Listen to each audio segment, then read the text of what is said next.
வணக்கம். பாலமுருகன்.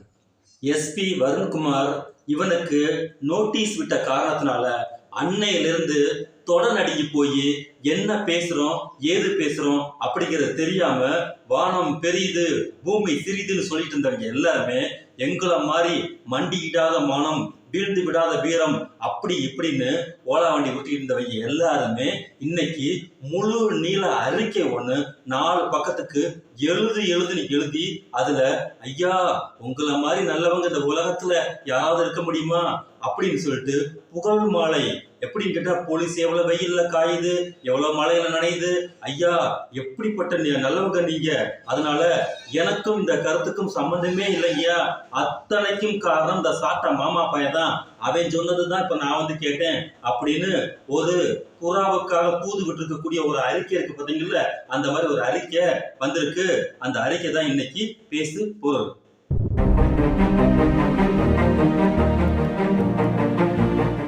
இந்த வாரம் ஃபுல்லாவே பயங்கரமான கண்டென்ட்டுகளை இந்த என்டிகேன்னு சொல்லக்கூடிய இந்த பாலியல் ஜல்சா கட்சின்னு சொல்லக்கூடிய பாரதிய ஜனதா கட்சியோடைய பி டீமா இருக்கக்கூடிய இந்த என்டிகே ஃபுல்லா வந்துகிட்டு இந்த மிக குரூரமான ஒரு செயல்ல ஈடுபட்டு இன்னைக்கு பேசு பொருளா மாறி எல்லாம் ஜெயில மாவு கட்ட போட்டுட்டு இருக்காங்க.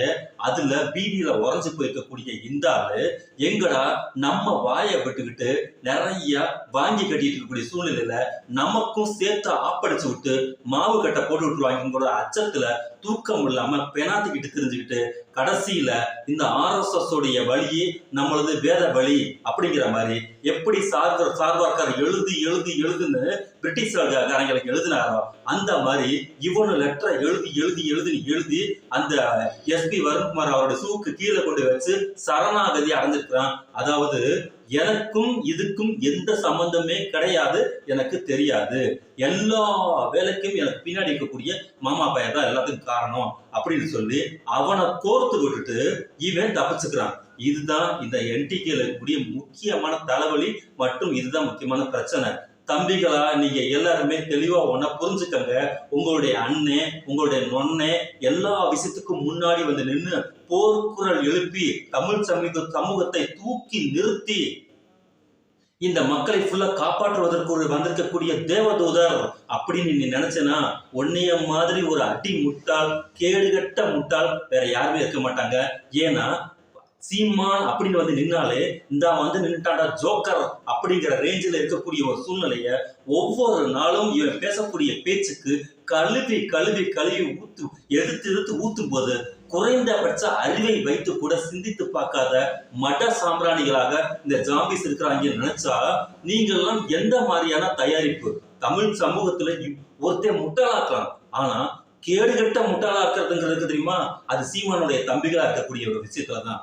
அவ்வளவு தூரம் ஒரு உண்மையை எடுத்துட்டு வந்து சொல்றோம். இவன் 1ஆம் நம்பர் ஃப்ராடு, இவன் 1ஆம் நம்பர் பொம்பளை பெண்கள் மீது பொம்பளைங்கிற வார்த்தை சொல்றது கூட நமக்கு அச்சமா சங்கடமாவுக்கு அந்த வார்த்தையை நாம் பயன்படுத்த மாட்டோம். பெண்கள் பெண் பித்தனை அலையக்கூடிய ஒரு பெண் பித்தர் குரூப்புங்க இவங்கன்னா அதனால எவ்வளவு மோசமான அயோக்கிய பசங்க இவங்க அப்படின்னு சொல்லி ஒவ்வொரு நாளும் நம்ம வீடியோவை கொடுத்து அம்பலப்படுத்தினாலுமே இவனை தான் நாங்க நம்ப மாட்டோம் அப்படின்னு சொல்லிட்டு குருட்டுத்தனமா பின்னாடி ஃபாலோ பண்றவங்க நம்ம என்ன சொல்றது. குறிப்பா பாருங்க இந்த என்டிகேல இருக்கக்கூடிய இந்த சிவராமன் பண்ணிருக்கக்கூடிய குரூரமான செயல் எவ்வளவு மோசமான செயல் யாராவது இப்படி நீங்க சிந்திச்சிருப்பீங்களா?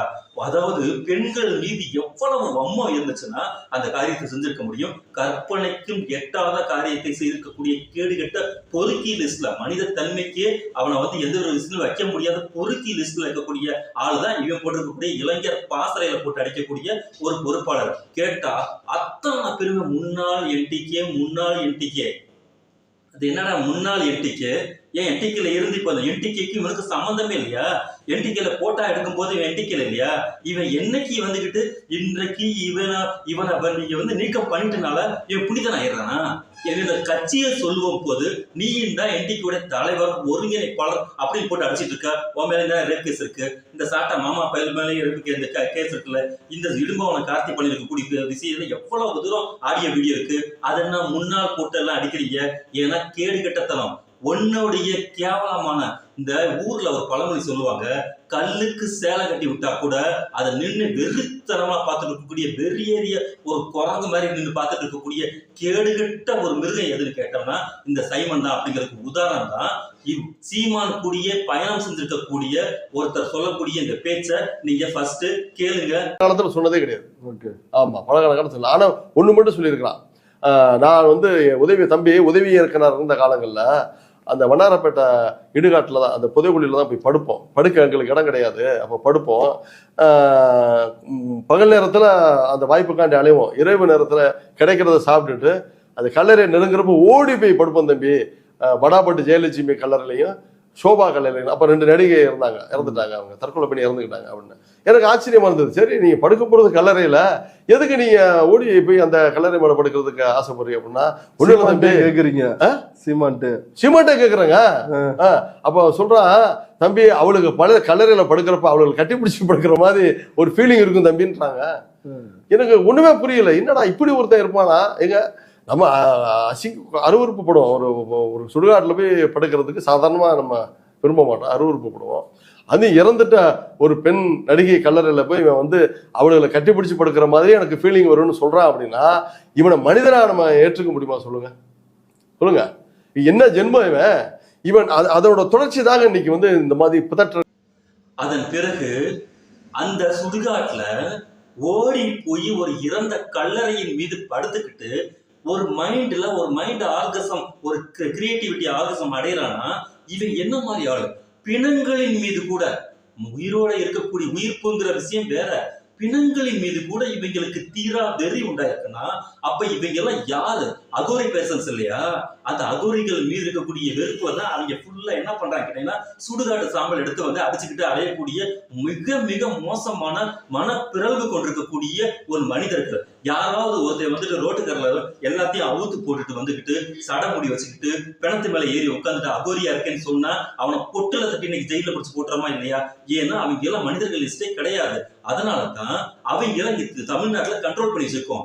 ஆனால் இந்த மாதிரி அகோரி மனநிலையில இருக்கக்கூடிய ஒருத்தன் தமிழ்நாட்டுல அரசியல் கட்சி வச்சு நடத்திக்கிட்டு நான் தான் தமிழினத்தின் மீட்சி அந்த அப்படின்னு சொன்னானா இது எவ்வளவு பெரிய ஆபத்து. இதுல இந்த தம்பிகளை ஃபுல்லா குறி வச்சு ஒரு பெரிய குரூப் லிங்க் உருவாக்கி அவனுக்கு சட்டப்பையில இருக்கக்கூடிய காசை ஃபுல்லா அடிக்கிறது மட்டும் இல்லாம அவங்கள ஒரு RSS மனநிலையில இங்க இருக்கக்கூடிய தமிழ் சமூகத்துக்கு திராவிட வேர் பூத்திருக்கக்கூடிய இந்த சமூகத்துல நாகரிகத்தை ஏற்படுத்தி கொடுக்கக்கூடிய இந்த சமூகத்துல அந்த காட்டு மிராடி சிந்தனையை உள்ளே விதைப்பதற்குனே ஒரு சித்தாந்தத்தை கொண்டுட்டு வர்றான்னா இவன் எவ்வளவோ ஆபத்தானவன். அப்போ இவன் வெளியில நடமாடுவதற்குரிய தகுதியே இல்லாத ஒரு பர்சன் தான் அவ்வளவு மோசமானவன். இவன் சொல்றான், கொல்கத்தாவில் மருத்துவ தங்கை பாலியல் வன்கொடுமைக்கு ஆளாக்கப்பட்டு படுகொலை செய்யப்பட்டதை கண்டித்து மருத்துவ பாசறையும் மகளிர் பாசறையும் இணைந்து நடத்தும் மாபெரும் கண்டன ஆர்ப்பாட்டம். மான தமிழர் எல்லாம் மறக்காமல் கூடுவோம் நாம் தமிழர். ஒரே ஒரு இடத்துல அவங்க என் மேல கோபப்பட்டாங்க. பரவலியை பிடிச்சிட்டு சொல்றேன், இவ்வளவு பெண்கள் இருக்கிற கொள்ளையில உனக்கு ஒரு பழக ஒரு பொம்பளை வச்சுக்காங்க. அன்னைக்கு தான் எனக்கு திட்டு வந்துச்சு. அங்க கொல்கத்தால ஒரு டாக்டர் வீட்டுல ஒரு டாக்டர் பாதிக்கப்பட்டிருக்காங்க. எல்லா பயிர்களும் ஒண்ணு திரண்டுறாங்க. உன் கூட நின்று போட்டோ எடுத்தவன் ஒன் மீதே ஒரு பொண்ணு 14 வருஷமா ஒருத்தவங்க கம்ப்ளைண்ட் பண்றாங்க. இதுக்கெல்லாம் என்ன தீர்வு?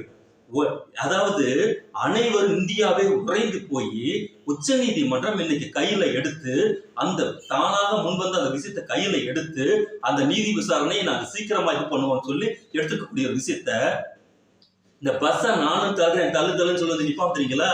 அந்த மாதிரி இவனும் தள்ளுதல்னா நீ முதல்ல யார்? உன் மேல இருக்கிற கேஸ்க்கு பேர் என்ன? உன் மீது பாலியல் குற்றம் சுமத்தப்பட்டிருக்கக்கூடிய ஒரு பொண்ணுக்கு நீ கொடுக்கக்கூடிய நீதி என்ன? நிதியை கொடுத்து சரி பண்ணலான்னு ஒருத்தர் வச்சு ஒரு வேலை பார்த்தா அதுக்குத்தான் நம்ம மாமா பையன் சொல்லிட்டு இருந்தோம்.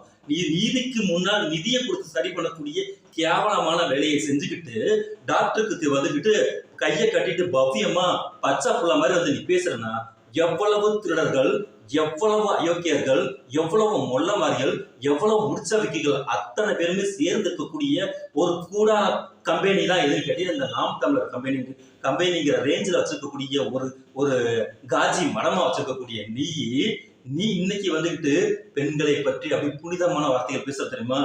ஒரு அம்மா ரொம்ப நேரம் ஒரு அம்மா நின்னாங்க, அப்படியே நின்று இருந்தாங்க. என்னையே பார்த்துட்டாங்க, அம்மா அப்படின்னு கூப்பிட்டாங்க. அம்மா என்னம்மா உன்னை தான் பார்த்து போகலான்னு நிற்கிறேன். பிள்ளைகளை பள்ளிக்கூடத்துக்கு அனுப்பிட்டு நிம்மதியாக வீட்டில் இருக்க முடியல. கிருஷ்ணகிரி மாவட்டம் பர்கூரில் உள்ள தனியார் பள்ளி மாணவிகளுக்கு பாலியல் தொல்லை அளித்ததாக நாம் தமிழர் கட்சி நிர்வாகி மீது போக்சோ வழக்கு பதிவு செய்து போலீசார் தேடி வருகின்றனர். ஏண்டா தரித்திரம் முடிச்ச மூதேவி, உன் கதை நட காரி துப்புற மாதிரி இருக்கு. எவ்வளவு கேனையனா இந்த தமிழ்நாட்டு மக்களை நீ நினைச்சிருக்கிறதோட விளைவு தான் உன்னுடைய பேச்சு. அதனால வெட்கமாக இருக்கிறது உனது அறிக்கையை பார்க்கும்போது. ஒரு சட்டத்தின் முன்னாடி அவர் விட்டுக்கு அவர் நேர்மையா கேட்டாரு, உன்னை பதில் வாங்காம உன்னை நீதிக்கு முன்னாடி நிறுத்தாம விட மாட்டேன்னு. அவர் எங்கேயுமே வாய்ஸ் அவட அடிக்கவே இல்லை. குடும்பத்து வரைக்கும் இழுத்து நாசம் செய்து என் குடும்பத்தை பேசினேன்னா ஒரு சராசரி மனிதனுக்கு இருக்கக்கூடிய ஒரு சாதாரண பாதுகாப்பு இன்மையின் விளைவாக உங்க மேல கம்ப்ளைண்ட் கொடுத்தேன், உங்க யாரையுமே விட மாட்டேன் அப்படின்னு சொல்லி கம்ப்ளைண்ட் கொடுத்துருக்காரு. நீ என்ன சொல்லணும்? அப்படி இல்லைன்னா எவ்வளவு வீடியோ பதிவுகளுக்கு என்னை வெட்ட வரும்போது ஈன சாதி பையன் இல்ல அப்படின்னு சொன்ன வார்த்தை வெட்ட வரும்போது நான் திருப்பி வெட்டுவேன்னு சொன்னேன்ல. இப்ப அந்த வார்த்தையை நீ திருப்பி பதிவு போடணுமா இல்ல? போலீஸ்காரங்க நல்லவங்க அப்படிங்க இப்படிங்க அவமானத்தின் சின்னம் எழுதுறீங்களா இந்த சீமான்? உண்மையிலேயே நீங்க பிரபாகரன் ஐயா அவர்களை எவ்வளவு மணி நேரம் சந்திப்பீர்கள்? அந்த சந்திப்பு அதாவது 2 நாள் முழுக்க 3வது நாள் சந்திப்ப நெருங்கிட்டு இருக்கிறாங்க. அடுத்த நாள் காலையிலே என்னை அனுப்பிட்டான். ஏன்னா ரவுண்ட் அப் பண்ணிட்டான். அதுக்கப்புறம் தம்பிங்க இருக்கிறது நல்லது இல்லைன்னு அனுப்பிட்டாங்க. நானும் எங்கள் அண்ணன் என்ன பயிற்சி எடுத்த படங்கள் அதை நாங்கள் என்னோட காட்டி என்பது அந்த வீடியோவில் காணொலி பதிவு காட்சிப்படி படமாக இருந்தது. அதை எனக்கு கொடுத்தாங்க. ஆனால் காலையில் எதில் போகிறாரு தம்பிங்கும் போது நான் ஃப்ளைட்டில் என்ன பண்ணேன், அதை வாங்கிட்டு போயிட்டார். அது ஆபத்தாயிரும், பின்னாடி படகால கொடுத்து விடலாம், சிக்கலாயிரம் பிள்ளைக்கு நீங்கள் எடுத்துகிட்டு வந்துடுவோம். காலையில் எழுப்பி எங்கள் அண்ணன் திருப்பி வாங்கிட்டு. இன்னும் என்ன நீ பைத்தியக்காரனாவே நினைச்சிட்டு இருக்கிறல? ஆரம்பிக்கலாம்.